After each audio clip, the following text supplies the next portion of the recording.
Vuka udle nalamhla ngiyathandaza ngiyakholwa uNkulunkulu wasezulwini utawukupha i-appetite kuthi udle lesingwa sibe kuphila sikucinise. Encwadzini yaGenesis sahluko 26 verse 1 kwase kwaba khona lenye indlala eveni kungesiyo lena leyake yaba khona ngetikhathi tabo Abraham. Isaka-ke wase uyesuka uya eGerari. Zubele ku-12, Isaka walima kulelo live kulowo mnyaka. Muphi umnyaka? Lowo mnyaka wesomiso. Wavuna ngalokuphindwe kalikhulu nini? Kulowo mnyaka wesomiso. Leni ngobe simakadze wambusisa. Asikhumbule wena ngekukholwa ubusisiwe. Verse 13, waceba wachubeka wanotha nini? Ngalowo mnyaka wesomiso. Waze waba injinga lenkulu nini? Ngalowo mnyaka wesomiso. Simo besingavumi ngaphandle, kepha simo savuma empilweni.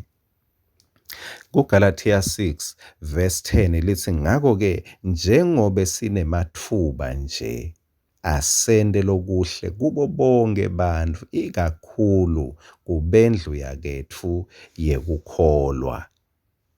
Uma ngingaletha lo mcondo lothi yenta lokuhle lokwendile kube ngisona silinganiso ekuphileni kwakho, kungabi ngilokwentiwe bantfu kuwe, lo linganisa buhle belilanga noma buhle benyanga noma buhle beminyaka, kungabi silinganiso leso.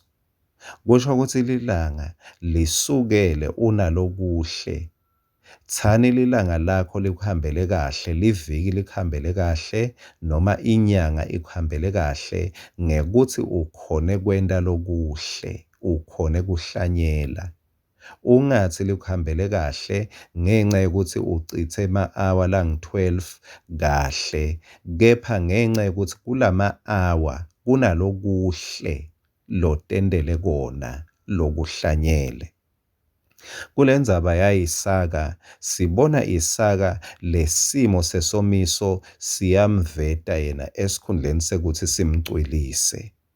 Lesimo sebuphuya siveta bunjinga kuYisaka. Yini leyenda Isaka ukuthi yena ehluke kulabanye labe bakhala ngenhlupheko ngesomiso kuhlanyela. Mosisimo besingavumi bekusebale noma ngibani beka-understanda nanoma ngibani ukuthi vele bekufanele manje ubete lutho kulomnyaka ngoba vele simo asivumi ngaphandle. Khumbula livi lelithi lowo lonaka umoya angeke aze ahlanyele. Loyo lophike khonona ngesimo angeke ahlanyele, naloyo lolinzela emafu emvula angeke aze avune.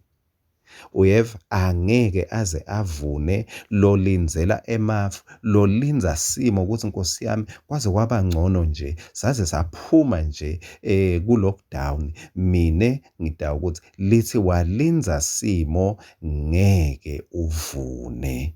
Lokwenda Isaya akhone kuvuna abe injinga ngesikhathi sesomiso kwaba kutakhela emathuba ani ekuhlanyela.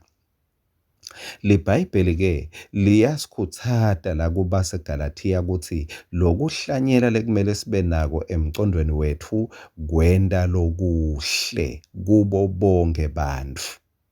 Bese mangabe lithi la singacala khona cala kubendlu yekukholwa.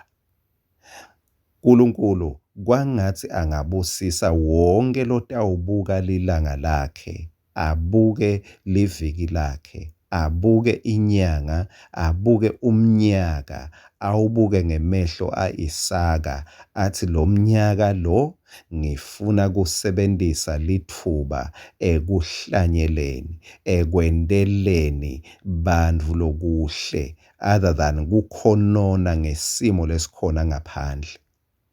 Lokuba ku-lockdown ungakuthathi ngekuthi eyi uyasinza nemnikelo wami ngoba angisayi esonveni.